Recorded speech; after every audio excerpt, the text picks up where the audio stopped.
ओम शांति ते नाले सत श्री अकाल जी। सतगुरु बाणी 'ਚ ਤੁਹਾਡਾ ਸਵਾਗਤ ਹੈ। ਅਸੀਂ ਅੱਜ ਗੱਲ ਕਰਾਂਗੇ ਆਪਣੇ ਨਿਰਵੈਰ ਭਾਈ ਸਾਹਿਬ ਦੇ ਨਾਲ, ਜਿਹੜੇ ਰਾਜਯੋਗੀ ਵੀ ਹੈ ਤੇ ਨਾਲੇ ਗਿਆਨੀ ਵੀ ਹੈ।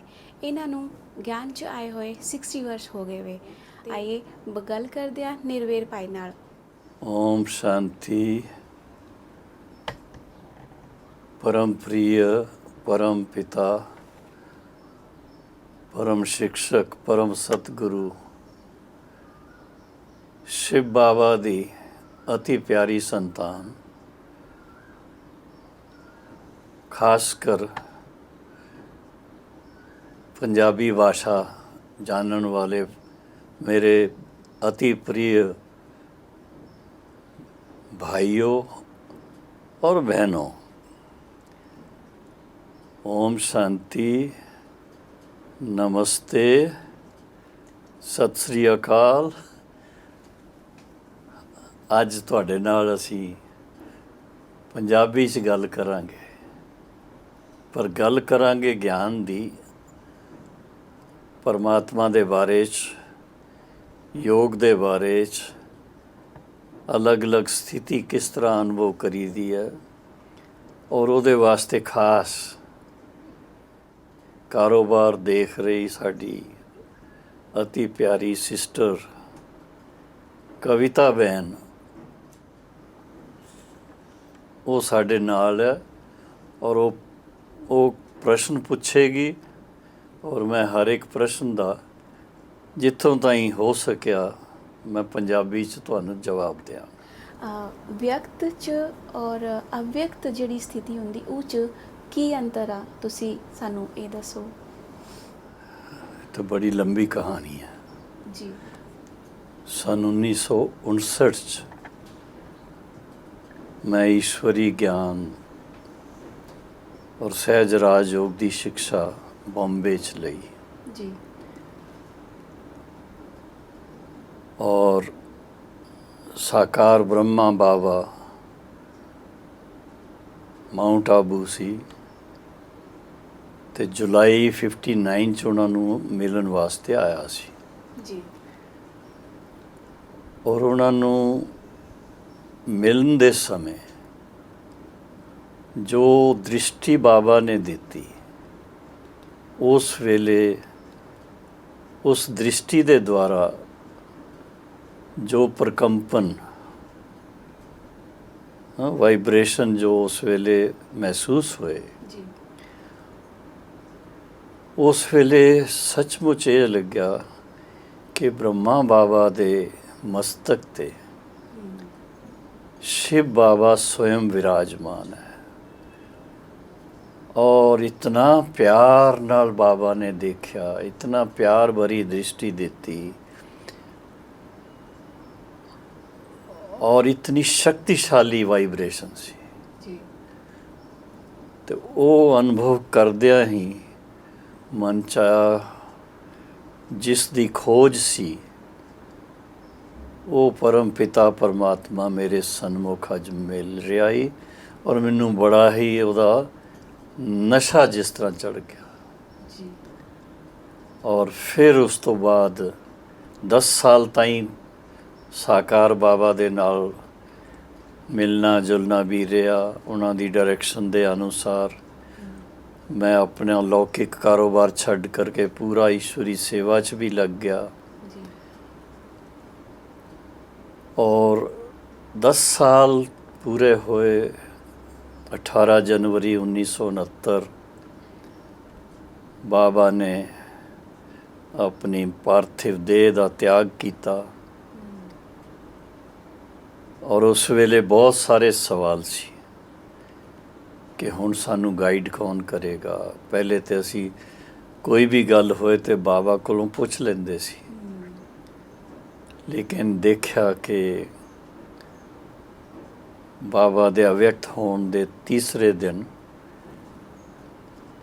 जदों भोग लगाया गया, दादी गुलजार उस वेले संदेशी सी, दादी प्रकाशमणि जी, दीदी मनमोहिनी जी, होर भी दादियाँ उस वेले मधुबन सी ते गुलजार दादी के द्वारा 21 जनवरी ਜੀ अव्यक्त बाप दादा ਦੀ ਪਦਰਾਮਣੀ ਹੋਈ ਜੀ ਔਰ ਪਹਿਲੀ ਅਵਿਅਕਤ ਮੁਰਲੀ ਉਸ ਵੇਲੇ ਸਾਨੂੰ ਸੁਣਨ 'ਚ ਆਈ। ਔਰ ਉਸ ਮੁਰਲੀ 'ਚ ਅਵਿਅਕਤ ਬਾਪ ਦਾਦਾ ਨੇ ਸਾਡੇ ਸਾਰੇ ਹੀ ਜਿਹੜੇ ਮਨ 'ਚ ਪ੍ਰਸ਼ਨ ਹੈਗੇ ਸੀ ਉਹ ਇੱਕ ਗੱਲ ਦਾ ਉਹਨਾਂ ਨੇ ਜਵਾਬ ਆਪਣੇ ਆਪ ਦੇ ਦਿੱਤਾ। बाबा ने खास ये बात कही कि पहले अपने शरीर वास्ते मैनू टाइम देना पैंदा सी, हुण सारा ही टाइम बच्चों वास्ते रहेगा। दूसरा, जदों तुसी याद करनगे वो बाबा तुहाडे सन्मुख आ जाएगा। और तीसरा, यज्ञ का कारोबार जिस तरह पहले चल रहा सी वैसे ही चलेगा। और जो चलाउण वास्ते निमित दादी प्रकाश मणि की तरफ इशारा करके ये बहुत योग्य आत्मा सब अच्छी तरह संभाल लेंगे। तो इस तरह ये पहले अव्यक्त मुरली का सुनने का मौका मिलिया सानू। ਅਗਲਾ ਕੁਐਸਚਨ ਆ ਸਾਡਾ, ਅਵਿਅਕਤ ਬਾਪ ਦਾਦਾ ਦੇ ਨਾਲ ਜਿਸ ਸਮੇਂ ਅਸੀਂ ਮਿਲਦੇ ਹਾਂ ਉਹ ਸਾਡੇ ਕੀ ਸੰਕਲਪ ਹੋਣੇ ਚਾਹੀਦੇ? ਭਾਈ ਜੀ ਅਗਲਾ ਜਿਹੜਾ ਸਾਡਾ ਕੁਐਸਚਨ ਆ ਉਹ ਆ ਕਿ ਜਿਹੜਾ ਅਸੀਂ ਬਾਪ ਦਾਦਾ ਨਾਲ ਜਦੀ ਮਿਲਦੇ ਆ ਉਸ ਸਮੇਂ ਸਾਡਾ ਕੀ ਸੰਕਲਪ ਹੋਣਾ ਚਾਹੀਦਾ? ਇਹ ਸੰਕਲਪ ਚਾਹੀਦੇ ਆ ਕਿ ਦਾਦੀ ਸੰਦੇਸ਼ੀ ਹੈ ਜੀ, ਗੁਲਜ਼ਾਰ ਦਾਦੀ ਸੰਦੇਸ਼ੀ ਹੈ, ਬੜੀ ਐਕੂਰੇਟ ਸੰਦੇਸ਼ੀ ਹੈ। ਔਰ ਉਹ ਜਦੋਂ ਟਰਾਂਸ 'ਚ ਚਲੀ ਜਾਂਦੀ ਹੈ ਤੇ ਉਸ ਵੇਲੇ ਬਾਬਾ ਉਹਨਾਂ ਨੂੰ ਵਤਨ 'ਚ ਬਿਠਾ ਦਿੰਦਾ ਹੀ। ਔਰ ਫਿਰ ਅਵਿਅਕਤ ਬ੍ਰਹਮਾ ਬਾਬਾ ਔਰ ਸ਼ਿਵ ਬਾਬਾ ਦੋਨੋਂ ਇੱਕ ਸਾਥ ਉਹਨਾਂ ਦੇ ਤਨ 'ਚ ਪ੍ਰਵੇਸ਼ ਕਰਕੇ ਦ੍ਰਿਸ਼ਟੀ ਦਿੰਦੇ ਨੇ। ਔਰ ਉਸ ਦ੍ਰਿਸ਼ਟੀ ਤੋਂ ਜਿਹੜੇ ਅਨੁਭਵੀ ਬਾਬਾ ਦੇ ਬੱਚੇ ਆ ਉਹ ਸਮਝ ਸਕਦੇ ਆ ਕਿ ਇਹ ਸਿਰਫ ਕੋਈ ਦਾਦੀ ਨਹੀਂ ਸਾਨੂੰ ਦ੍ਰਿਸ਼ਟੀ ਦੇ ਰਹੀ, ਅਵਿਅਕਤ ਬਾਪ ਦਾਦਾ ਦੋਨੋਂ ਉਹੀ ਰੂਹਾਨੀ ਦ੍ਰਿਸ਼ਟੀ ਜੋ ਸਾਕਾਰ ਦੇ ਜ਼ਰੀਏ ਮਿਲਦੀ ਸੀ ਉਹ ਗੁਲਜ਼ਾਰ ਦਾਦੀ ਦੇ ਨੈਣਾ ਦੇ ਜ਼ਰੀਏ ਸਾਨੂੰ ਉਹ ਦ੍ਰਿਸ਼ਟੀ ਵੀ ਮਿਲ ਰਹੀ ਹੈ। ਔਰ ਉਹਨਾਂ ਦੇ ਚਿਹਰੇ ਤੋਂ ਵੀ ਉਹ ਰੌਣਕ ਮਹਿਸੂਸ ਹੁੰਦੀ ਸੀ ਕਿ ਜਿਸ ਤਰ੍ਹਾਂ ਅਵਿਅਕਤ ਬਾਬਾ ਉਸ ਵੇਲੇ ਸਾਡੇ ਸਾਹਮਣੇ ਵਿਰਾਜਮਾਨ ਹੈ। ਤੇ ਉਹ ਬੜਾ ਇੱਕ ਅਵਿਅਕਤ ਅਨੁਭਵ, ਬਹੁਤ ਪਿਆਰਾ ਅਨੁਭਵ ਹੈ। ਔਰ ਜਦੋਂ ਵੀ ਕਦੇ ਇਹੋ ਜਿਹਾ ਮੌਕਾ ਮਿਲਦਾ ਰਿਹਾ, ਕਿਉਂਕਿ ਸ਼ੁਰੂ 'ਚ ਜਦੋਂ ਬਾਬਾ ਅਵਿਅਕਤ ਹੋਏ ਤੇ ਲਗਭਗ ਹਰ ਦੂਸਰੇ ਦਿਨ ਉਹਨਾਂ ਦੀ ਪਦਰਾਮਣੀ ਹੁੰਦੀ ਸੀ। ਔਰ ਬੜੇ ਪਿਆਰ ਨਾਲ ਆ ਕਰਕੇ ਸਭ ਨੂੰ ਦ੍ਰਿਸ਼ਟੀ ਦੇ ਕਰਕੇ ਗਿਆਨ ਦੀ ਜਿਹੜੀ ਗਹਿਰਾਈਆਂ ਹੈਗੀਆਂ ਜਾਂ ਧਾਰਨਾ ਦੀ ਗਹਿਰਾਈ ਹੈਗੀ ਹੈ, ਆਪਣੇ ਜੀਵਨ 'ਚ ਜੋ ਪਰਿਵਰਤਨ ਲਿਆਉਣ ਦੀ ਲੋੜ ਹੈ ਉਹਦੇ ਬਾਰੇ 'ਚ ਬਾਬਾ ਬਹੁਤ ਪਿਆਰ ਨਾਲ ਸਮਝਾ ਕਰਕੇ ਪੱਕਾ ਕਰਦੇ ਸੀ। ਤਾਂ ਹੁਣ ਚੱਲਦੇ ਹਾਂ ਅਗਲੇ ਕੁਐਸਚਨ ਦੀ ओर। ਰੂਹ ਰਿਹਾਨ ਕੀ ਹੁੰਦਾ ਹੈ? ਭਾਈ ਜੀ ਬੋਲਦੇ ਆ ਕਿ ਰੂਹ ਰਿਹਾਨ ਕਰਨਾ, ਤੇ ਰੂਹ ਰਿਹਾਨ ਦਾ ਮਤਲਬ ਕੀ ਹੈ? ਆਪਣੇ ਦਿਲ ਦੀ ਗੱਲਾਂ ਕਰਨੀਆਂ। ਅੱਛਾ।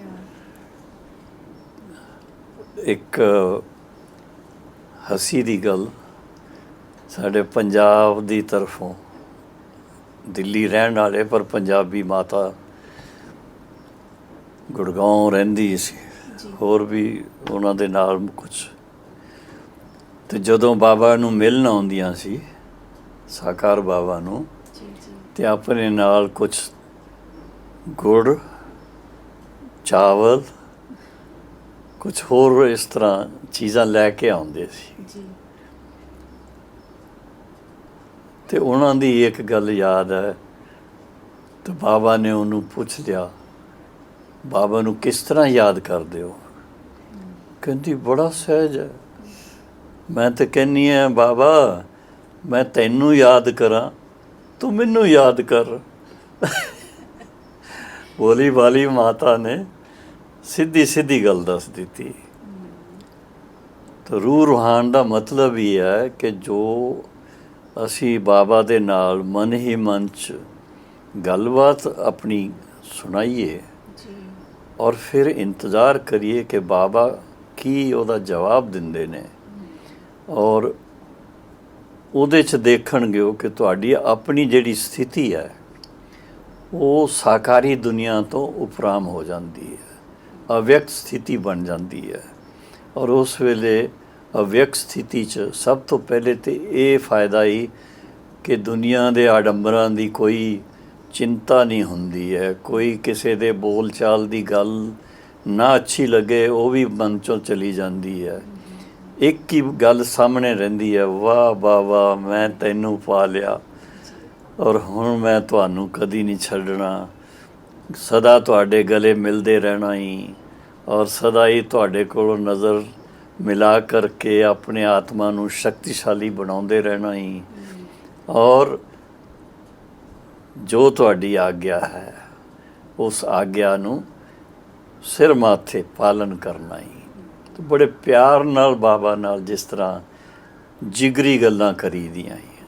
ਜਦੋਂ ਕਦੀ ਕੋਈ ਕਾਰੋਬਾਰ ਕਰਨੀ ਹੁੰਦੀ ਹੈ, ਮੈਂ ਆਪਣਾ ਅਨੁਭਵ ਸੁਣਾ ਰਿਹਾ, ਤੇ ਮੈਂ ਬਾਬਾ ਦੇ ਚਿੱਤਰ ਦੀ ਤਰਫ ਦੇਖਦਾ ਜਿਹਦੇ 'ਚ ਸ਼ਿਵ ਬਾਬਾ ਬ੍ਰਹਮਾ ਬਾਬਾ ਦੋਨਾਂ ਦਾ ਚਿੱਤਰ ਹੈ, ਔਰ ਬਾਬਾ ਨੂੰ ਕਹਿਣਾ ਬਾਬਾ ਹੁਣ ਇਸ ਕੰਮ ਵਾਸਤੇ ਚੱਲਣਾ ਹੀ, ਤੁਸੀਂ ਮੇਰੇ ਨਾਲ ਰਹਿਣਾ ਤਾਂ ਕਿ ਉਹ ਕੰਮ ਬਿਲਕੁਲ ਐਕੂਰੇਟ ਹੋਏ ਔਰ ਸਫਲ ਹੋਏ।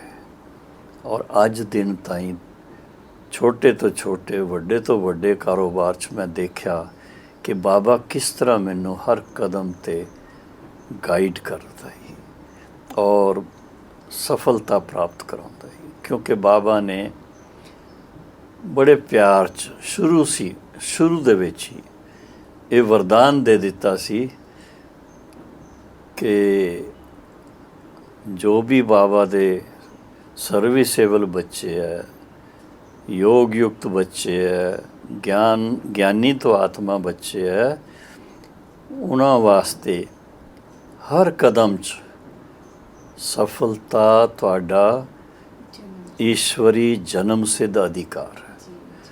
ਇਸ ਨਿਸ਼ਚੇ ਨਾਲ ਹੀ ਅਸੀਂ ਅੱਜ ਦਿਨ ਤਾਈਂ ਜੋ ਵੀ ਸੇਵਾ ਕੀਤੀ ਹੈ, ਸਾਨੂੰ 1959 'ਚ ਇੱਕ ਵਿਦਿਆਰਥੀ ਦੇ ਰੂਪ 'ਚ ਅਸੀਂ ਜੁਆਇਨ ਕੀਤਾ ਸੀ 20 ਸਾਲ ਦੀ ਉਮਰ 'ਚ, ਔਰ 61 ਸਾਲ ਹੋ ਗਏ ਨੇ। ਲੇਕਿਨ ਇੰਝ ਲੱਗਦਾ ਹੀ ਕਿ 61 ਨਹੀਂ, ਅਜੇ ਤੇ 16 ਸਾਲ ਦੇ ਹੀ ਹਾਂ ਅਸੀਂ। ਹਾਂਜੀ। ਬੋਲਦੇ ਹਾਂ ਡਰਾਮਾ ਕੀ ਹੈ, ਕਿੱਦਾਂ ਇਹਨੂੰ ਅਸੀਂ ਆਪਣੇ ਜੀਵਨ 'ਚ ਪ੍ਰਯੋਗ ਕਰੀਏ, ਸੁਣਦੇ ਹਾਂ ਇਹਦੇ ਬਾਰੇ 'ਚ। ਭਾਈ ਜੀ ਬੋਲਦੇ ਮੂਲੀ 'ਚ ਡਰਾਮਾ ਇਹ ਡਰਾਮਾ ਕੀ ਹੈ ਤੇ ਅਸੀਂ ਆਪਣੇ ਜੀਵਨ ਨੂੰ ਇਹ ਡਰਾਮਾ ਕਿੱਦਾਂ ਲੈ ਕੇ ਆਇਆ? ਡਰਾਮਾ ਸ਼ਬਦ ਬੜਾ ਪਿਆਰਾ ਹੈ।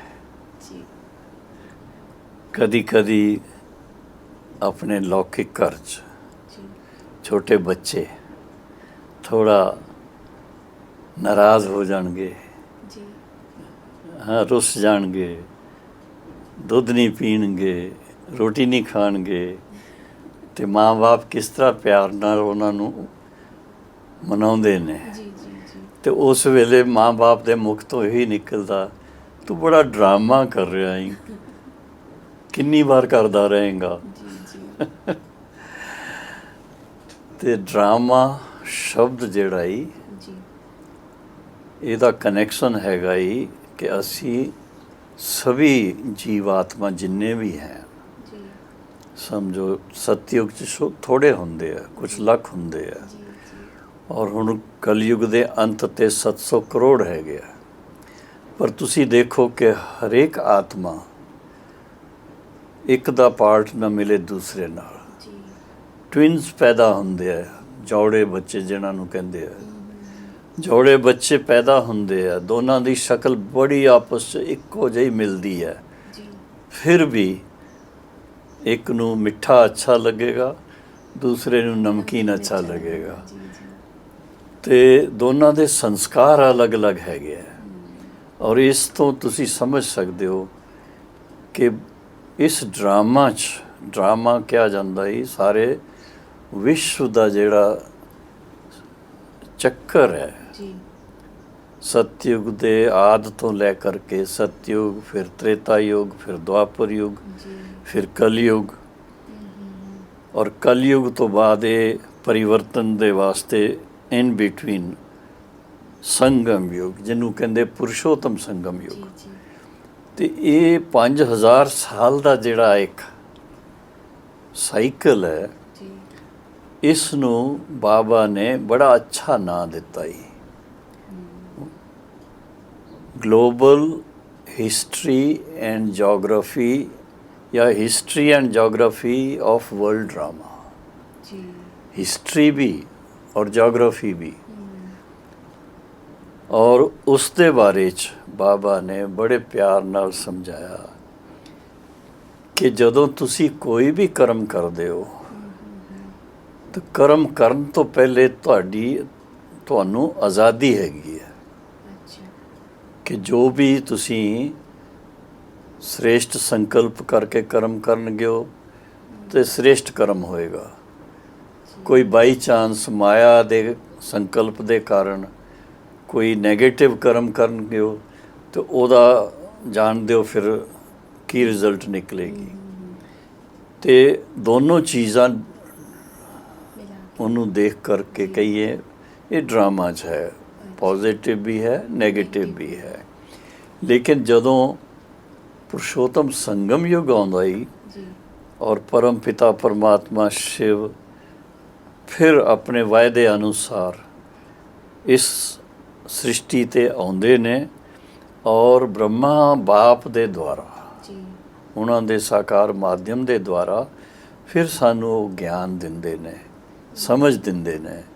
ਕਿਉਂਕਿ ਜੋ ਕੁਛ ਅਗਰ ਗਲਤੀਆਂ ਹੁੰਦੀਆਂ ਹੀ ਤਾਂ ਉਹ ਤੁਸੀਂ ਜਾਣਦੇ ਹੋ, ਘਰ 'ਚ ਵੀ ਕਿ ਬੱਚਿਆਂ ਨੂੰ ਕਹਿ ਦਿੰਦੇ ਆ ਇਹ ਬੇਸਮਝ ਹੈ ਨਾ, ਕੋਈ ਗੱਲ ਨਹੀਂ, ਗਲਤੀ ਹੋ ਗਈ, ਜੀ ਇਸ ਤਰ੍ਹਾਂ ਕਹਿ ਦਿੰਦੇ ਆ। ਆਹੋ, ਏਦਾਂ ਹੀ ਕਹਿੰਦੇ ਆ। ਤੇ ਇਸ ਸਾਰੇ ਵਿਸ਼ਵ ਡਰਾਮਾ 'ਚ ਵੀ ਇਸ ਤਰ੍ਹਾਂ ਹੀ ਹੈ ਕਿ ਜਦੋਂ ਕੋਈ ਵੀ ਆਤਮਾ ਸ੍ਰਿਸ਼ਟੀ 'ਤੇ ਆਉਂਦੀ ਹੈ ਤੇ ਬਹੁਤ ਸਾਤਵਿਕ ਹੁੰਦੀ, ਸਤੋ ਪ੍ਰਧਾਨ ਹੁੰਦੀ ਹੈ, ਦੇਵਤਾ ਜੈਸੇ ਹੁੰਦੇ ਆ। ਲੇਕਿਨ ਫਿਰ ਆਹਿਸਤਾ ਆਹਿਸਤਾ ਇੱਕ ਜਨਮ, ਦੂਸਰਾ ਜਨਮ, ਇਸ ਤਰ੍ਹਾਂ ਲੈਂਦੇ ਲੈਂਦੇ ਉਹ ਪਰਿਵਰਤਨ ਆ ਜਾਂਦਾ ਹੈ। ਜੀ ਹੁਣ ਇਸ ਵੇਲੇ ਜਿਹੜਾ ਕਾਰੋਬਾਰ ਚੱਲ ਰਿਹਾ ਸਾਰੀ ਦੁਨੀਆ 'ਚ ਤੁਸੀਂ ਜਾਣਦੇ ਹੋ, ਜੀ ਜੀ ਤੇ ਉਸ ਦੇ ਵਿੱਚ ਉਸ ਦੇ ਬਾਰੇ 'ਚ ਖਾਸ ਇਹ ਗੱਲ ਆਉਂਦੀ ਹੈ ਕਿ ਤੁਸੀਂ ਕੋਈ ਵੀ ਕਰਮ ਕਰਦੇ ਹੋ ਤਾਂ ਸੋਚ ਸਮਝ ਕੇ ਕਰੋ। ਅਗਰ ਬੇਸਮਝੀ ਨਾਲ ਕਰਮ ਕਰਨਗੇ ਹੋ ਤੇ ਉਹਦਾ ਫਲ ਕੀ ਮਿਲੇਗਾ? ਦੁੱਖ ਸ਼ਾਂਤੀ ਮਿਲੇਗੀ। ਜੀ ਔਰ ਅਗਰ ਸੋਚ ਸਮਝ ਕੇ ਗਿਆਨੀ ਤੋਂ ਆਤਮਾ ਬਣ ਕੇ, ਯੋਗੀ ਤੋਂ ਆਤਮਾ ਬਣ ਕੇ ਕਰਮ ਕਰਨਗੇ ਹੋ ਤੇ ਤੁਹਾਡਾ ਹਰ ਕਰਮ ਜਿਹੜਾ ਉਹ ਸੁਖਦਾਈ ਹੋਏਗਾ। ਉਹਦੇ 'ਚ ਵਰਤਮਾਨ 'ਚ ਵੀ ਸੁਖ, ਭਵਿੱਖ ਦੇ ਵਾਸਤੇ ਵੀ ਸੁਖ ਉਹਦਾ ਜਿਹੜਾ ਬੀਜ ਬੋਇਆ ਉਹਦੇ ਫਲ ਸਰੂਪ ਸੁਖ ਹੀ ਸੁਖ ਮਿਲੇਗਾ। ਤੇ ਇਹ ਹੈ ਡਰਾਮਾ ਦੀ ਵਿਸ਼ੇਸ਼ ਗੱਲ। ਹੁਣ ਕਈ ਲੋਕ ਜਿਹੜੇ ਪੁਰਸ਼ਾਰਥ ਨਹੀਂ ਕਰਨਾ ਚਾਹੁੰਦੇ ਤੇ ਉਹਨਾਂ ਨੂੰ ਜਦੋਂ ਤੁਸੀਂ ਕਹਿਣਗੇ ਨਾ ਬਈ ਤੁਸੀਂ ਕਲਾਸ 'ਚ ਆਓ, ਅੱਜ ਕੱਲ੍ਹ ਤਪੱਸਿਆ ਦੇ ਦਿਨ ਚੱਲ ਰਹੇ ਨੇ, ਆ ਕੇ ਤਪੱਸਿਆ ਕਰੋ, ਤੇ ਥੋੜ੍ਹੇ ਉਹ ਜਵਾਬ ਦੇ ਦਿੰਦੇ ਨੇ, ਭੈਣ ਜੀ ਡਰਾਮਾ 'ਚ ਸਾਡਾ ਪਾਰਟ ਹੋਏਗਾ ਤੇ ਆ ਜਾਵਾਂਗੇ। ਜੀ ਨਹੀਂ ਤਾਂ ਨਹੀਂ ਆਉਣਗੇ। ਤੇ ਅਸਲ 'ਚ ਜੋ ਪਾਸਟ ਹੋ ਗਿਆ ਉਸ ਨੂੰ ਡਰਾਮਾ ਕਿਹਾ ਜਾਂਦਾ।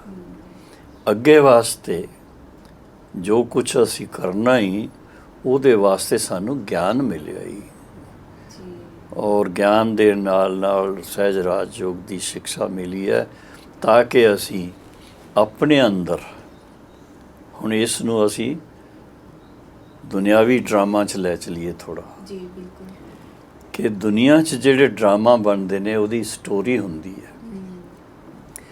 ਹਰ ਸਟੋਰੀ ਦਾ ਕੋਈ ਇੱਕ ਹੀਰੋ ਐਕਟਰ ਹੁੰਦਾ, ਫਿਰ ਉਹਦੇ ਨਾਲ ਇੱਕ ਹੀਰੋਇਨ ਐਕਟਰੈਸ ਹੁੰਦੀ ਹੈ, ਫਿਰ ਉਹਦੇ ਨਾਲ ਉਹਨਾਂ ਨੂੰ ਸਪੋਰਟਿੰਗ ਐਕਟਰ ਐਕਟਰੈਸਿਸ ਹੁੰਦੇ ਆ, ਫਿਰ ਉਹਨਾਂ ਦੇ ਨਾਲ ਵਿਲੇਨ ਵੀ ਹੁੰਦੇ ਆ। ਜੀ ਜੀ ਜੀ। ਤਾਂ ਸਾਰੀ ਸਟੋਰੀ ਇਹ ਜਿਹੜਾ ਵਿਸ਼ਵ ਡਰਾਮਾ ਇਹਦੀ ਵੀ ਇਸੇ ਤਰ੍ਹਾਂ ਹੀ ਬਣੀ ਹੋਈ ਹੈ। ਲੇਕਿਨ ਕਿਹਾ ਜਾਂਦਾ ਹੀ ਬਣੀ ਬਣਾਈ ਬਨ ਰਹੀ ਔਰ ਕੁਛ ਬਣੀ ਨਾਹੀਂ, ਚਿੰਤਾ ਤਾਂ ਕੀ ਕੀਜੀਏ ਜੋ ਅਨਹੋਣੀ ਹੋ। ਸੁਣਿਆ ਕਦੀ? ਤੇ ਇਹ ਡਰਾਮਾ ਬਣਿਆ ਬਣਾਇਆ ਵੀ ਹੈ, ਲੇਕਿਨ ਸਾਨੂੰ ਇਹ ਪਤਾ ਨਹੀਂ ਕਿ ਅਸੀਂ ਕੱਲ੍ਹ ਕੀ ਕੰਮ ਕਰਨਾ ਹੈ। ਪਲੈਨਿੰਗ ਅੱਜ ਕਰਾਂਗੇ, ਕੱਲ੍ਹ ਕੋਈ ਹੋਰ ਬਾਤ ਗੱਲ ਹੋ ਜਾਏਗੀ। ਤੇ ਉਹ ਜਿਹੜੀ ਅਸੀਂ ਪਲੈਨਿੰਗ ਕਰਾਂਗੇ ਉਹ ਵੀ ਡਰਾਮਾ ਅਨੁਸਾਰ ਕੀਤੀ, ਫਿਰ ਅਗਰ ਨਹੀਂ ਹੋ ਸਕੀ ਤਾਂ ਉਹ ਵੀ ਡਰਾਮਾ ਅਨੁਸਾਰ ਹੈ।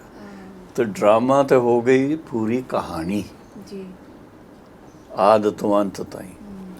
लेकिन वो ड्रामा बनया होया किस आधार ते है? कर्म और उसका फल। वो फल फिर बन जाता ही कारण, फिर कारण बनता ही तो फिर कर्म। इस तरह ये सारा ड्रामा बनया होया, cause and effect, cause and effect, cause and effect. ते ਜਦੋਂ ਗਿਆਨਵਾਨ ਤੁਸੀਂ ਬਣ ਜਾਂਦੇ ਹੋ, ਈਸ਼ਵਰੀ ਗਿਆਨ ਮਿਲ ਜਾਂਦਾ, ਸਹਿਜ ਰਾਜ ਯੋਗ ਦਾ ਅਭਿਆਸ ਕਰਨ ਲੱਗ ਪਏ ਔਰ ਦੈਵੀ ਗੁਣਾਂ ਦੀ ਧਾਰਨਾ ਕਰਨ ਲੱਗ ਪਏ, ਤੇ ਫਿਰ ਮਨ 'ਚ ਆਉਂਦਾ ਹੀ ਕਿ ਵਾਸਤਵ 'ਚ ਅਸੀਂ ਸਭ ਆਪਣੇ ਆਪਣੇ ਇਸ ਡਰਾਮਾ ਦੇ ਅੰਦਰ ਜਿਹੜੀ ਰੋਲ ਸਾਡੀ ਹੈ, ਅਸੀਂ ਉਹਨਾਂ ਦੇ ਹੀਰੋ ਐਕਟਰ ਹੈਗੇ ਆ। ਔਰ ਅਸੀਂ ਹੀਰੋ ਐਕਟਰ, ਹੀਰੋ ਦਾ ਪਾਰਟ ਬਜਾਈਏ, ਆਪਣੇ ਆਪ ਨੂੰ ਇਤਨਾ ਸ੍ਰੇਸ਼ਟ ਬਣਾਈਏ। ਔਰ ਖਾਸ ਪਰਮ ਪਿਤਾ ਪਰਮਾਤਮਾ ਸ਼ਿਵ ਔਰ ਬ੍ਰਹਮਾ ਬਾਬਾ ਸਭ ਬੱਚਿਆਂ ਨੂੰ ਇੱਕ ਹੀ ਗੱਲ ਕਹਿੰਦੇ ਆ, ਬੱਚੇ ਬਾਪ ਸਮਾਨ ਬਣੋ, बाप समान बनो। अभी आप देखो शब्द कितने सरल है गया है, बाप समान बनो, पर जदों ये सोचीदा ही भी बाप, वो सर्वशक्तिवान बाप शिव बाबा, वो परम पिता परमात्मा शिव, ज्ञान दा सागर, प्रेम दा सागर, सुख दा सागर, आनंद दा सागर, ते असी समान किस तरह बनांगे? ਤੇ ਉਹ ਬਾਬਾ ਬੜਾ ਪਿਆਰ ਨਾਲ ਕਹਿੰਦਾ, ਬੱਚੇ ਸਾਗਰ ਕਈ ਡ੍ਰੌਪਸ ਦੇ ਕਾਰਨ ਮਿਲਿਆ ਹੋਇਆ, ਬਣਿਆ ਹੋਇਆ। ਤੇ ਡ੍ਰੌਪਸ ਦੇ ਵਿੱਚ ਵੀ ਉਹੀ ਸੰਸਕਾਰ ਹੁੰਦਾ ਹੈ ਜੋ ਬਾਕੀ ਸਾਗਰ 'ਚ ਹੁੰਦਾ। ਤੇ ਜੋ ਗਿਆਨ ਯੋਗ ਉਹ ਬਾਬਾ ਹਮ ਸਾਡੇ ਸਭ ਨੂੰ, ਬੱਚਿਆਂ ਨੂੰ ਇੱਕ ਸਮਾਨ ਦਿੰਦਾ ਹੈ, ਜਿੰਨਾ ਕੋਈ ਧਾਰਨ ਕਰੇ। हर एक अपने कर्म के हिसाब नाल धारणा अपनी करते हैं, जितनी धारणा करते हैं उतने वो बाप समान बनते जाते हैं, जितने बाप समान बनते जाते उतना उन्होंने नशा चढ़ता जाता है, अति इंद्रिय सुख का नशा चढ़ता जाता है। और फिर इस तरह स्टेज आ जाती है कि जिस तरह इस दुनिया 'ਚ जो दुख अशांति ਦੇ ਕਾਰਨ ਹੈਗੇ ਆ, ਜੋ ਕਰਮ ਇਹੋ ਜਿਹੇ ਹੈ, ਉਹਨਾਂ ਤੋਂ ਮੈਂ ਨਿਆਰਾ ਹੋ ਗਿਆ ਔਰ ਪ੍ਰਭੂ ਦਾ ਪਿਆਰਾ ਹੋ ਗਿਆ, ਬਸ। ਔਰ ਕਿਆ ਜੀ। ਨਾਲੇ ਸੇਵਾ ਤੇ ਨਿਆਰੇ ਪਿਆਰੇ ਕਿੱਦਾਂ ਰਹਿਵਾਂ? ਦੇਖੋ ਗੁਰਬਾਣੀ 'ਚ ਵੀ ਇਹ ਸ਼ਬਦ ਆਉਂਦੇ ਆ ਜੀ, ਕਰੇ ਕਰਾਏ ਆਪੇ ਆਪ, ਮਾਨੁਸ਼ ਦੇ ਕੁਛ ਨਾ ਹੀ ਹਾਥ। ਸੁਣਿਆ ਕਦੀ? ਜੀ, ਗੁਰਬਾਣੀ ਚ ਆਉਂਦਾ ਹੈ। ਹਾਂ, ਤੇ ਇਸ ਕਰਕੇ ਅਸੀਂ ਬਾਬਾ ਦੇ ਮਹਾਵਾਕਿਆਂ ਤੋਂ ਵੀ ਇਹ ਅੱਛੀ ਤਰ੍ਹਾਂ ਸਿੱਖਿਆ ਹੀ ਜੀ ਕਿ ਬਾਬਾ ਆਪਣੀ ਸ਼੍ਰੀਮਤ ਦੇ ਕੇ ਬੱਚਿਆਂ ਨੂੰ ਇਤਨੇ ਤੱਕ ਲਾਇਕ ਬਣਾ ਦਿੰਦਾ ਹੀ ਕਿ ਉਹ ਇਸ ਤਰ੍ਹਾਂ ਕਰਮ ਕਰਦੇ ਆ ਜਿਸ ਤਰ੍ਹਾਂ ਕਿ ਬਾਬਾ ਉਹਨਾਂ ਦੇ ਨਾਲ ਹਮੇਸ਼ਾ ਉਹਨਾਂ ਨੂੰ ਗਾਈਡ ਕਰ ਰਿਹਾ। ਕਿਉਂਕਿ ਇਹ ਵਰਲਡ ਡਰਾਮਾ 'ਚ ਅਸੀਂ ਸਾਰੇ ਐਕਟਰ ਹੈਗੇ ਆ, ਅਤੇ ਇਹਦਾ ਡਾਇਰੈਕਟਰ ਕੌਣ ਹੈ? ਤਾਂ ਉਹ ਡਾਇਰੈਕਟਰ ਸਵਯੰ, ਹਾਂ ਮੈਂ ਤਾਂ ਕਹਿੰਦਾ ਹੀ ਕਿ ਰਾਈਟਰ, ਡਾਇਰੈਕਟਰ, ਮੁੱਖ ਐਕਟਰ ਸਭ ਕੁਝ ਉਹ ਹੀ ਹੈਗਾ। ਅਤੇ ਅਗਰ ਅਸੀਂ ਇਸ ਨਿਸ਼ਚੇ ਨਾਲ ਆਪਣਾ ਸਭ ਕਾਰੋਬਾਰ ਕਰੀਏ ਕਿ ਬਾਬਾ ਜੋ ਸ਼੍ਰੀਮਤ ਦੇ ਉਸ ਅਨੁਸਾਰ ਅਸੀਂ ਆਪਣਾ ਪੁਰਸ਼ਾਰਥ ਕਰਦੇ ਰਹੀਏ, ਅਤੇ ਉਹਦੇ ਵਿੱਚ ਇੱਕ ਸਾਡੀ ਸਥਿਤੀ ਇਹੋ ਜਿਹੀ ਬਣਦੀ ਹੈ ਜਿਹਨੂੰ ਕਿਹਾ ਜਾਂਦਾ ਹੀ ਨਿਆਰੇ ਨਿਆਰੇ ਔਰ ਸਭ ਦੇ ਪਿਆਰੇ। ਇਹ ਨਹੀਂ ਕਿ ਨਿਆਰੇ ਮਤਲਬ ਬਿਲਕੁਲ ਹੀ ਕਿਸੇ ਨਾਲ ਕੋਈ ਲੈਣ ਦੇਣ ਹੀ ਨਹੀਂ ਹੈ, ਨਿਆਰੇ ਵੀ ਹੈ ਲੇਕਿਨ ਸਭ ਦੇ ਪਿਆਰੇ ਹੈ। ਅੱਜ ਦੀ ਜਾਂ ਕੱਲ੍ਹ ਦੀ ਮੁਰਲੀ 'ਚ ਸੀ ਸਲੋਕ, ਉਹ ਵਰਦਾਨ ਰੂਪ 'ਚ ਆਇਆ ਸੀ ਖਾਸ, ਜਿਸ 'ਚ ਇਹ ਪੱਕਾ ਬਾਬਾ ਨੇ ਕੀਤਾ ਕਿ ਸਭ ਆਪਣੇ ਈਸ਼ਵਰੀ ਪਰਿਵਾਰ ਦੇ ਸਦੱਸਿਆ ਹੈਗੇ ਹੈ, ਔਰ ਇਸ ਕਰਕੇ ਉਹ ਸਭ ਸਾਡੇ ਬਹੁਤ ਪਿਆਰੇ ਪਿਆਰੇ ਭਾਈ ਭੈਣ ਹੈਗੇ ਆ। ਹਾਂ, ਜੋ ਵੀ ਤੁਸੀਂ ਸੁਣ ਰਹੇ ਹੋ, ਮੈਂ ਜੋ ਕਹਿ ਰਿਹਾ ਤੁਹਾਨੂੰ ਪਸੰਦ ਆ ਰਿਹਾ? ਹਾਂ, ਪਿੰਡਾਂ ਦੀ ਮਾਤਾ ਸੁਣ ਰਹੇ ਹੋ? ਖਾਸ ਤੁਹਾਡੇ ਵਾਸਤੇ ਅੱਜ ਮੈਂ ਪੰਜਾਬੀ 'ਚ ਗੱਲ ਕਰ ਰਿਹਾ। ਬੋਲਦਿਆਂ ਦਾਦੀ ਰਿਸ਼ੀ ਦਾ ਮਿਸਾਲ ਦਿੰਦਿਆਂ ਕਿ ਉਹਨੇ ਆਪਣੀ ਪੂਰੀ ਹੱਡੀਆਂ ਸਫਲ ਕਰਤੀਆਂ, ਉਹ ਕਿੱਦਾਂ ਕੀਤੀਆਂ ਇਹ ਵੀ ਜਾਣਨੇ ਦੀ ਕੋਸ਼ਿਸ਼ ਕਰਦੇ ਹਾਂ। ਭਾਜੀ, ਇਹ ਮੋਲੀ 'ਚੋਂ ਇੱਕ ਕੁਐਸਚਨ ਆਇਆ ਕਿ ਦਦਚੀ ਰਿਸ਼ੀ ਮਿਸਾਲ ਜਿਹਾ ਉਹਨੇ ਆਪਣੀ ਹੱਡੀਆਂ ਸਫਲ ਕਰਤੀਆਂ, ਇਹ ਕਿੱਦਾਂ ਸੁਹਾ ਕਰਨੀਆਂ? ਉਹ ਭਗਤੀ ਮਾਰਗ ਦੀਆਂ ਜਿਤਨੀ ਵੀ ਕਹਾਣੀਆਂ ਹੈਗੀਆਂ ਜੀ, ਉਹ ਗਿਆਨ ਮਾਰਗ 'ਚ ਚੱਲਣ ਵਾਲਿਆਂ ਦੀ ਉਹ ਕਿਆ ਕਹਿੰਦੇ ਆ, ਯਾਦਗਾਰ ਜਿਸ ਤਰ੍ਹਾਂ ਬਣੀ ਹੋਈ ਹੈ ਜੀ। ਭਾਵ ਇਹ ਹੈ ਜੋ ਬਾਬਾ ਕਹਿੰਦਾ ਕਿ ਤੁਹਾਡਾ ਹਰ ਸੰਕਲਪ, ਹਰ ਨਜ਼ਰ, ਹਰ ਬੋਲ, ਹਰ ਕਰਮ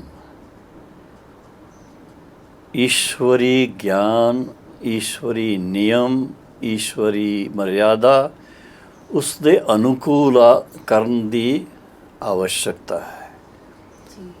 ਔਰ ਅਗਰ ਅਸੀਂ ਉਹ ਕਰਨਾ ਚਾਹੁੰਦੇ ਹਾਂ ਤਾਂ ਉਹਦੇ ਵਾਸਤੇ ਤਪੱਸਿਆ ਕਰਨੀ ਪੈਂਦੀ ਹੈ।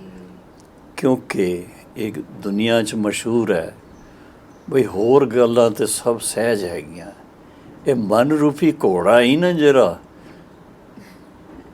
ਇਹਨੂੰ ਕਾਬੂ ਕਰਨਾ ਬੜਾ ਮੁਸ਼ਕਿਲ ਹੈ। ਅਤੇ ਘੋੜੇ ਨੂੰ ਬਾਬੇ ਨੇ ਦੇਤੀ ਲਗਾਮ, ਯਾਦ ਹੈ ਕਿਹੜੀ ਲਗਾਮ ਦਿੱਤੀ ਹੈ? ਮਨ ਮਨਾ ਭਾਵ, ਮਨ ਮੇਰੇ ਨਾਲ ਲਗਾਓ। ਅਤੇ ਤੁਸੀਂ ਮਨ ਅਗਰ ਸ਼ਿਵ ਬਾਬਾ ਦੇ ਨਾਲ ਲਗਾਤਾ ਅਤੇ ਮਨ ਰੂਪੀ ਘੋੜੇ ਦੀ ਲਗਾਮ ਜਿਹੜੀ ਹੈ ਉਹ ਸ਼ਿਵ ਬਾਬਾ ਦੇ ਹੱਥ 'ਚ ਦੇਤੀ, ਸਰਵ ਸ਼ਕਤੀਵਾਨ ਦੇ ਹੱਥ 'ਚ ਦੇਤੀ। ਔਰ ਇਸ ਕਰਕੇ ਫਿਰ ਮਨ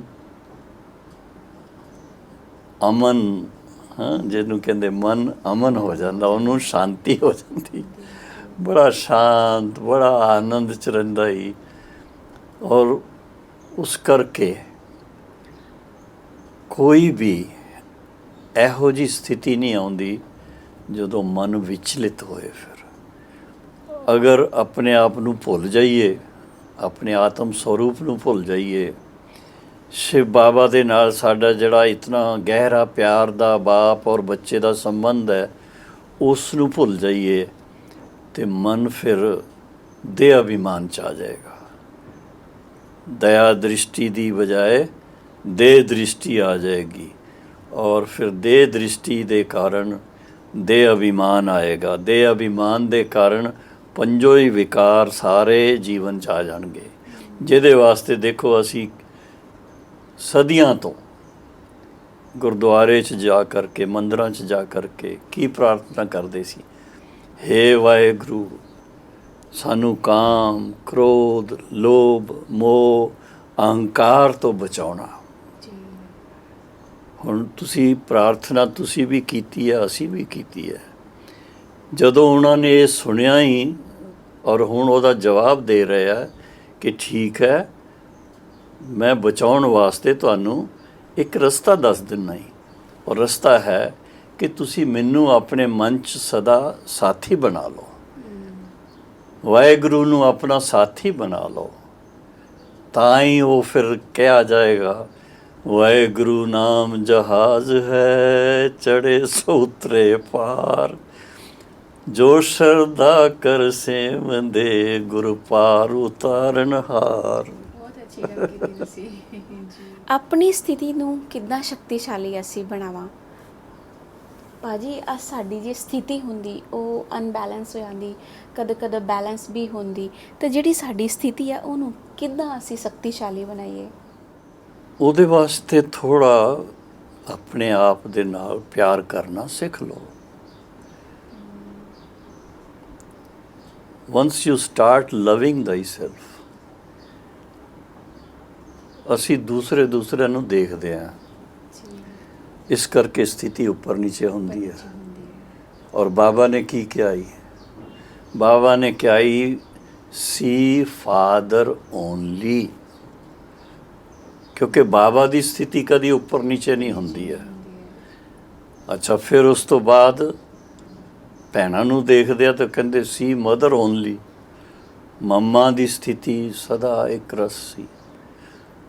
ਸਾਕਾਰ ਬਾਬਾ ਦੀ ਸਥਿਤੀ ਇੱਕ ਰਸ, ਭਾਵੇਂ ਕਿੰਨੇ ਵੀ ਯੱਗ ਦੀ ਸਥਾਪਨਾ 'ਚ ਵਿਘਨ ਵੀ ਆਏ, ਕਈ ਲੋਕਾਂ ਨੇ ਕੀ ਕਹੀਏ ਅਪੋਜੀਸ਼ਨ ਵੀ ਕੀਤੀ ਸੀ, ਬਾਬਾ ਆਪਣੇ ਇੱਕ ਨਿਸ਼ਚੇ 'ਚ ਸਦਾ ਕਾਇਮ ਰਹੇ ਕਿ ਜੋ ਉਸ ਦਾ ਹੁਕਮ ਹੈ, ਮੈਂ ਉਸ ਦਾ ਹੁਕਮ ਦੇ ਅਨੁਸਾਰ ਆਪਣਾ ਜੀਵਨ ਵੀ ਔਰ ਦੂਸਰਿਆਂ ਨੂੰ ਵੀ ਰਾਏ ਦਿੰਦਾ ਹੀ ਕਿ ਪਵਿੱਤਰ ਜੀਵਨ ਬਣਾਓ, ਕਿਉਂਕਿ ਸਾਰਾ ਝਗੜਾ ਇੱਕ ਪਵਿੱਤਰਤਾ ਦੇ ਕਾਰਨ ਪਿਆ ਸੀ। ਔਰ ਬਾਬਾ ਨੂੰ ਲੋਕਾਂ ਨੇ ਬਹੁਤ ਕਿਹਾ ਤੁਸੀਂ ਇਹਦੇ 'ਤੇ ਇਤਨਾ ਜ਼ੋਰ ਕਿਉਂ ਦਿੰਦੇ ਹੋ? ਬਾਬਾ ਨੇ ਕਿਹਾ ਬੜੀ ਕਾਮਨ ਗੱਲ ਹੈ, ਤੁਸੀਂ ਕਿਤੇ ਗੁਰਦੁਆਰੇ ਜਾਣਾ ਹੀ ਜਾਂ ਮੰਦਰ ਜਾਣਾ ਹੀ ਤਾਂ ਪਹਿਲੇ ਨਹਾ ਧੋ ਕਰਕੇ ਜੁੱਤੀ ਬਾਹਰ ਛੱਡ ਕੇ ਫਿਰ ਜਾ ਕਰਕੇ ਮੱਥਾ ਟੇਕਦੇ ਹੋ। ਤੁਸੀਂ ਪਰਮਾਤਮਾ ਦੇ ਨਾਲ ਆਪਣਾ ਮਨ ਲਗਾਉਣਾ ਹੀ, ਤੇ ਉਹਦੇ ਵਾਸਤੇ ਤੇ ਫਿਰ ਮਨ ਨੂੰ ਧੋਣਾ ਪਏਗਾ ਨਾ, ਪਵਿੱਤਰ ਬਣਾਉਣਾ ਪਏਗਾ। ਤੇ ਇਸ ਕਰਕੇ ਬਾਬਾ ਨੇ ਇੱਕ ਬੜਾ ਸਹਿਜ ਤਰੀਕਾ ਸਾਨੂੰ ਸਿਖਾਇਆ ਸੀ ਕਿ ਤੁਹਾਨੂੰ ਅਗਰ ਕੋਈ ਮਨ 'ਚ ਕੋਈ ਵੀ ਤੂਫਾਨ ਆਉਂਦਾ ਹੀ ਤੇ ਬਾਬਾ ਨੂੰ ਪਿਆਰ ਨਾਲ ਚਿੱਠੀ ਲਿਖੋ, ਬੜੇ ਪਿਆਰ ਨਾਲ। ਔਰ ਜਦੋਂ ਤੁਸੀਂ ਚਿੱਠੀ ਲਿਖਣਗੇ ਹੋ ਤੇ ਉਹਦੇ 'ਚ ਲਿਖੋ ਬਾਬਾ ਇਹ ਗੱਲ ਮੈਨੂੰ ਮਨ 'ਚ ਆਉਂਦੀ ਹੈ, ਮੈਂ ਇਹਨੂੰ ਕੰਟਰੋਲ ਕਰਨਾ ਚਾਹੁੰਦੀ, ਲੇਕਿਨ ਕਦੀ ਕਦੀ ਫਿਰ ਆ ਜਾਂਦੀ, ਤੂਫਾਨ ਆ ਜਾਂਦਾ ਹੀ, ਤੇ ਇਹ ਅੱਜ ਮੈਂ ਤੁਹਾਨੂੰ ਅਰਪਿਤ ਕਰ ਦਿੰਦੀ ਹੈ। ਤੇ ਜਦੋਂ ਕੋਈ ਚੀਜ਼ ਤੁਹਾਡੀ ਤੁਸੀਂ ਅਰਪਿਤ ਕਰ ਦਿੱਤੀ ਤਾਂ ਤੁਹਾਡੀ ਨਹੀਂ ਰਹੀ ਫਿਰ, ਤੇ ਜਦੋਂ ਫਿਰ ਦੁਬਾਰਾ ਕਦੀ ਸੰਕਲਪ ਆਏ ਤੇ ਬਾਬਾ ਨੂੰ ਫਟ ਇਮਰਜ ਕਰੋ ਆਪਣੇ ਮਨ 'ਚ, ਬਾਬਾ ਇਹ ਤੇ ਮੈਂ ਤੁਹਾਨੂੰ ਦੇ ਦਿੱਤੀ, ਇਹ ਮੇਰੇ ਮਨ 'ਚ ਫਿਰ ਕਿਉਂ ਆ ਰਹੀ ਹੈ? ਉਹ ਚਲੀ ਜਾਏਗੀ। ਜਿਸ ਤਰ੍ਹਾਂ ਪਾਣੀ ਦੇ ਉੱਪਰ ਲਾਈਨ ਹੋਏ ਨਾ, ਲੀਕ ਕਿਤਨੇ ਸੈਕਿੰਡ ਰਹਿੰਦੀ ਹੈ? ਮੁਸ਼ਕਿਲ ਨਾਲ। ਤੇ ਸਿੰਪਲ ਤਰੀਕੇ ਹੈਗੇ ਆ, ਬੜੇ ਸਹਿਜ ਤਰੀਕੇ ਹੈ ਕਿ ਆਪਣੇ ਆਪ ਨੂੰ ਮਨ ਤਾਈਂ ਸੰਪੂਰਨ ਨਿਰਵਿਕਾਰੀ ਬਣਾਉਣਾ। ਉਹਦਾ ਤਰੀਕਾ ਹੈ ਬਾਬਾ ਦੇ ਨਾਲ, ਸ਼ਿਵ ਬਾਬਾ ਦੇ ਨਾਲ ਮਨ ਲਗਾਉਣਾ। ज्योतिर्लिंगम ज्योति स्वरूप शिव बाबा, और मैं आत्मा भी सालीग्राम ज्योति स्वरूप आत्मा। उस निश्चय ਦੇ ਨਾਲ ਜਿੰਨਾ ਪਿਆਰ ਨਾਲ ਬਾਬਾ ਦੇ ਨਾਲ ਗੱਲ ਕਰਨਗੇ ਹੋ, ਉਤਨਾ ਤੁਸੀਂ ਆਪਣੇ ਮਨ 'ਤੇ ਪੂਰਾ ਨਿਯੰਤਰਣ ਕਰ ਸਕਣਗੇ ਹੋ ਔਰ ਪੰਜ ਵਿਕਾਰਾਂ ਨੂੰ ਪੂਰਾ ਜਿੱਤ ਸਕਣਗੇ ਹੋ। ਪੰਜ ਵਿਕਾਰਾਂ ਨੂੰ ਹਰਾਉਣਾ ਸਾਡਾ ਕੰਮ ਹੈ। ਅਸੀਂ ਜੀਤ ਪਾਉਣੀ ਹੈ। ਔਰ ਬਾਬਾ ਕਹਿੰਦੇ ਸਰਵ ਸ਼ਕਤੀਵਾਨ ਬਾਪ ਦੇ ਬੱਚੇ ਹੋ, ਅਤੇ ਤੁਹਾਨੂੰ ਟਾਈਟਲ ਹੀ ਮਿਲਿਆ ਹੋਇਆ ਹੀ ਤੁਸੀਂ ਮਾਸਟਰ ਸਰਵ ਸ਼ਕਤੀਵਾਨ ਹੋ। ਤਾਂ ਮਾਸਟਰ ਸਰਵ ਸ਼ਕਤੀਵਾਨ 'ਚ ਵੀ ਉਹ ਸ਼ਕਤੀਆਂ ਹੈਗੀਆਂ, ਸਿਰਫ ਉਹਦੇ ਬਾਰੇ 'ਚ ਤੁਸੀਂ ਜ਼ਰਾ ਅਵੇਕਨਿੰਗ ਯੋਰਸੈਲਫ, ਥੋੜ੍ਹਾ ਜਾਗਰਿਤ ਹੋ ਜਾਓ ਕਿ ਇਹ ਮੇਰੇ ਅੰਦਰ ਸ਼ਕਤੀ ਹੈਗੀ ਹੈ। ਉਹਨੂੰ ਸ਼ਕਤੀ ਨੂੰ ਤੁਸੀਂ ਜਾਗਰਿਤ ਕਰੋ ਔਰ ਫਿਰ ਦੇਖੋ। ਔਰ ਫਾਈਨਲ ਆਪਣੀ ਸਥਿਤੀ ਅੱਛੀ ਬਣਾ ਕੇ ਸਦਾ ਰੱਖਣ ਵਾਸਤੇ ਇੱਕ ਵਾਰ ਆਪਣੇ ਨਾਲ ਥੋੜ੍ਹੀ ਪਿਆਰ ਨਾਲ ਗੱਲ ਕਰੋ ਕਿ ਅੱਜ ਤੋਂ ਮੈਂ ਇਸ ਗੱਲ ਵਾਸਤੇ ਦ੍ਰਿੜ ਸੰਕਲਪ ਰਹਾਂਗੀ।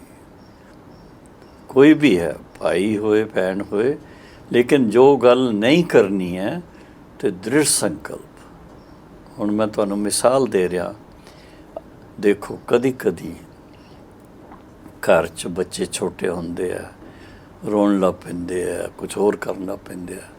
ਉਹਨਾਂ ਨੂੰ ਚੁੱਪ ਕਰਾਉਣ ਵਾਸਤੇ ਇਹੋ ਜਿਹੀਆਂ ਗੱਲਾਂ ਕਹਿੰਦੇ ਆ ਕਿ ਬਈ ਬੱਚੇ ਨੂੰ ਕਹਿਣਗੇ, ਅਰੇ ਬਾਹਰ ਉਹ ਦੇਖੋ ਕੌਣ ਆ ਗਿਆ, ਔਰ ਫਿਰ ਖੁਦ ਬਾਹਰ ਜਾ ਕੇ ਦੇਖ ਕੇ ਆਉਣਗੇ, ਬੱਚੇ ਨੂੰ ਕਹਿਣਗੇ ਬੱਚਾ ਅਰੇ ਉਹ ਤਾਂ ਬਹੁਤ ਬੜਾ ਕਾਲਾ ਕਾਲਾ ਕੋਈ ਭੂਤ ਆ ਗਿਆ। ਉਹ ਕਹਿੰਦਾ ਹੀ ਮੈਂ ਜਿਹੜਾ ਬੱਚਾ ਰੋ ਰਿਹਾ ਉਹਨੂੰ ਲੈ ਕੇ ਚਲੇ ਜਾਣਾ। ਉਹ ਬੱਚਾ ਚੁੱਪ ਕਰ ਜਾਏਗਾ, ਡਰ ਜਾਏਗਾ। ਅਤੇ ਇਹ ਅਸੀਂ ਤਰੀਕੇ ਪਹਿਲੇ ਬੜੇ ਵਰਤੇ, ਇਹ ਕੋਈ ਤਰੀਕੇ ਨਹੀਂ ਹੈ। ਬੱਚੇ ਨੂੰ ਅਗਰ ਉਹ ਰੋ ਰਿਹਾ ਹੀ ਤਾਂ ਉਹਦੀ ਤਕਲੀਫ ਕੀ ਹੈ ਉਹਨੂੰ ਜਾਣਨਾ ਚਾਹੀਦਾ। ਉਹਦੇ ਪੇਟ ਦਰਦ ਹੈ ਜਾਂ ਉਹਨੂੰ ਭੁੱਖ ਲੱਗੀ ਹੈ ਜਾਂ ਉਹਨੂੰ ਕੋਈ ਚੀਜ਼ ਕਿਸੇ ਨੇ ਕੁਝ ਕਹਿ ਦਿੱਤੀ ਹੈ ਅਤੇ ਉਹ ਉਹਨੂੰ ਅੱਛੀ ਨਹੀਂ ਲੱਗ ਰਹੀ ਹੈ, ਉਹਨੂੰ ਬੜੇ ਪਿਆਰ ਨਾਲ ਆਪਣੇ ਗੋਦ 'ਚ ਲੈ ਕਰਕੇ ਉਹਨੂੰ ਪੁੱਛਣਾ ਚਾਹੀਦਾ ਅਤੇ ਉਹ ਬੱਚਾ ਚੁੱਪ ਹੋ ਜਾਏਗਾ। ਲੇਕਿਨ ਗਲਤ ਗੱਲਾਂ ਨਹੀਂ ਸਿਖਾਉਣੀਆਂ। ਔਰ ਦੂਸਰਾ, ਇੱਕ ਚੀਜ਼ ਖਾਸ ਪੰਜਾਬੀਆਂ ਦੀ ਮੈਂ ਕਹਿ ਦਿੰਦਾ ਹੀ, ਕਿਸੇ ਗੱਲ ਤੋਂ ਨਾਰਾਜ਼ ਹੁੰਦੇ ਆ ਤੇ ਸਿਰ ਫਿਰ ਜਾਂਦਾ ਹੀ, ਲਾਠੀ ਲੈ ਕਰਕੇ ਲੜਾਈ ਕਰਨ ਲੱਗ ਪੈਂਦੇ ਆ, ਸਿਰ ਫੋੜ ਕੇ ਆ ਜਾਣਗੇ ਕਿਸੇ ਨਾ ਕਿਸੇ ਦਾ। ਤੇ ਇਹਦੇ ਵਾਸਤੇ ਸਾਨੂੰ ਈਸ਼ਵਰੀ ਗਿਆਨ ਕਿਤਨਾ ਮਦਦ ਕਰਦਾ ਈ, ਜਦੋਂ ਸਾਨੂੰ ਇਹ ਬਾਬਾ ਯਾਦ ਦਿਲਾਉਂਦਾ ਈ ਮੈਂ ਪ੍ਰੇਮ ਦਾ ਸਾਗਰ ਹਾਂ, ਤੁਸੀਂ ਮੇਰੇ ਬੱਚੇ ਹੋ, ਮਾਸਟਰ ਪ੍ਰੇਮ ਸਾਗਰ ਹੋ, ਤੁਸੀਂ ਕ੍ਰੋਧ ਦੇ ਸਾਗਰ ਨਹੀਂ ਹੈਗੇ। ਔਰ ਅਸਲ 'ਚ ਸਾਡਾ ਜਿਹੜਾ ਸੱਚਾ ਸੋ ਧਰਮ ਹੈ, ਜਿਹਦੇ ਬਾਰੇ 'ਚ ਸ਼ਾਸਤਰਾਂ 'ਚ ਕਹਿੰਦੇ ਹੈ ਸੋ ਧਰਮ ਸੁੱਖ ਦਿੰਦਾ ਈ, ਪਰ ਧਰਮ ਦੁੱਖ ਦਿੰਦਾ ਈ। ਅਤੇ ਦੇਹ ਅਭਿਮਾਨ ਜਿਹੜਾ ਈ ਇਹ ਪਰ ਧਰਮ ਹੈ। ਔਰ ਆਤਮ ਅਭਿਮਾਨੀ ਅਗਰ ਬਣ ਕੇ ਰਹਿੰਦੇ ਹਾਂ ਅਤੇ ਉਹ ਸੱਚਾ ਸੋ ਧਰਮ ਹੈ। ਅਤੇ ਸੋ ਧਰਮ ਆਪਣਾ ਕੀ ਹੈਗਾ ਉਹਨੂੰ ਅੱਛੀ ਤਰ੍ਹਾਂ ਜਾਣ ਕੇ ਔਰ ਉਹਦੇ ਅਨੁਸਾਰ ਆਪਣੀ ਸਥਿਤੀ ਬਣਾਓ ਤਾਂ ਸਦਾ ਸੁਖੀ ਰਹੋ। ਸੋ ਧਰਮ ਸੁਖ ਦੇਤਾ ਹੈ, ਪਰ ਧਰਮ ਦੁੱਖ ਦੇਤਾ ਹੈ। ਔਰ ਸਦਾ ਸੁਖੀ ਰਹਿਣ ਵਾਸਤੇ ਸੁਖ ਦੇ ਸਾਗਰ ਸ਼ਿਵ ਬਾਬਾ ਨੂੰ ਹਮੇਸ਼ਾ ਸਰਵ ਸੰਬੰਧਾਂ ਨਾਲ ਯਾਦ ਕਰੋ। ਐਵੇਂ ਨਹੀਂ ਕਹਿੰਦੇ ਤੁਮ ਮਾਤ ਪਿਤਾ ਹਮ ਬਾਲਕ ਤੇਰੇ। ਉਸ ਦੇ ਨਾਲ ਗੀਤਾ ਜਦੋਂ ਅਸੀਂ ਪੜ੍ਹਨਾ ਸ਼ੁਰੂ ਕਰਦੇ ਹਾਂ ਤਾਂ ਉੱਥੇ ਲਿਖਿਆ ਹੋਇਆ ਸੰਸਕ੍ਰਿਤ 'ਚ ਤਮੇਵ ਮਾਤਾਸ਼ਚ ਪਿਤਾ ਤਮੇਵ, ਤਮੇਵ ਬੰਧੂ ਸਕਾ ਤਮੇਵ, ਤਮੇਵ ਵਿਦਿਆ ਦ੍ਰਵਣਮ ਤਮੇਵ, ਤਮੇਵ ਮਮ ਦੇਵ ਦੇਵ। ਸਭ ਕੁਛ ਮੇਰਾ। ਅਤੇ ਸਾਰੇ ਹੀ ਸੰਬੰਧ ਅਗਰ ਸ਼ਿਵ ਬਾਬਾ ਦੇ ਨਾਲ ਤੁਹਾਡੇ ਹੈਗੇ ਹੈ ਅਤੇ ਫਿਰ ਤਾਂ ਬਈ ਤੁਸੀਂ ਉਹ ਚੀਜ਼ ਪਾ ਲਈ ਜੋ ਦੁਨੀਆ 'ਚ ਹਰ ਕੋਈ ਚਾਹੁੰਦਾ ਹੀ, ਹਰ ਕੋਈ ਉਹਦੀ ਤਲਾਸ਼ ਕਰਦਾ ਹੀ, ਲੇਕਿਨ ਯਥਾਰਥ ਗਿਆਨ ਨਾ ਹੋਣ ਕਰਕੇ ਉਹ ਪਰਮਾਤਮਾ ਨੂੰ ਯਥਾਰਥ ਰੀਤੀ ਯਾਦ ਨਹੀਂ ਕਰਦੇ। ਔਰ ਸਾਨੂੰ ਇਹ ਮੈਂ ਕਹਿੰਦਾ ਹੀ ਕਿ ਇਸ ਵਿਸ਼ਵ ਡਰਾਮਾ 'ਚ ਸਾਨੂੰ ਇਹੋ ਜਿਹਾ ਪਾਰਟ ਮਿਲਿਆ ਹੋਇਆ। ਬਾਬਾ ਦੇ ਬੱਚੇ ਜਿਹੜੇ ਵੀ ਇਹ ਮੇਰੇ ਮੇਰੀ ਗੱਲ ਸੁਣ ਰਹੇ ਆ ਉਹਨਾਂ ਨੂੰ ਮੈਂ ਵਧਾਈਆਂ ਦਿੰਦਾ ਹੀ ਕਿ ਤੁਸੀਂ ਬਹੁਤ ਖੁਸ਼ਕਿਸਮਤ ਹੈਗੇ ਹੋ, ਬਹੁਤ ਭਾਗਿਆਸ਼ਾਲੀ ਹੈਗੇ ਹੋ, ਬਹੁਤ ਹੀ ਉੱਚ ਭਾਗਿਆ ਹੈ ਤੁਹਾਡਾ। ਇਸ ਕਰਕੇ ਆਪਣੇ ਇਸ ਭਾਗੇ ਦੀ ਖੁਸ਼ੀ 'ਚ ਬਾਬਾ ਕਹਿੰਦਾ ਰਹੋ। ਤੁਸੀਂ ਜਿੰਨਾ ਖੁਸ਼ੀ 'ਚ ਰਹਿਣਗੇ ਹੋ, खुशी जैसी खुराक नहीं, तबीयत भी अच्छी रहेगी। और फिर इसके साथ ਤੁਹਾਡੇ ਫੇਸ ਤੇ ਜਿਹੜੀ ਉਹ ਰੌਣਕ ਹੋਏਗੀ, ਤੁਹਾਡੇ ਨੈਣਾਂ 'ਚ ਜਿਹੜੀ ਝਲਕ ਹੋਏਗੀ, ਉਹਨੂੰ ਦੇਖ ਕਰਕੇ ਹਰ ਇੱਕ ਨੂੰ ਦਿਲ ਚਾਹੇਗਾ ਸਾਡੀ ਵੀ ਜੀਵਨ ਇਹੋ ਜਿਹੀ ਬਣ ਜੇ ਤੇ ਕਿਤਨਾ ਅੱਛਾ ਹੋਏ। ਤੇ ਤੁਸੀਂ ਆਪਣੇ ਪ੍ਰੈਕਟੀਕਲ ਲਾਈਫ ਤੋਂ ਦੂਸਰਿਆਂ ਨੂੰ ਇੰਸਪਾਇਰ ਕਰਦੇ ਹੋ, ਉਹਨਾਂ ਦੇ ਅੰਦਰ ਉਮੰਗ ਭਰ ਦਿੰਦੇ ਹੋ।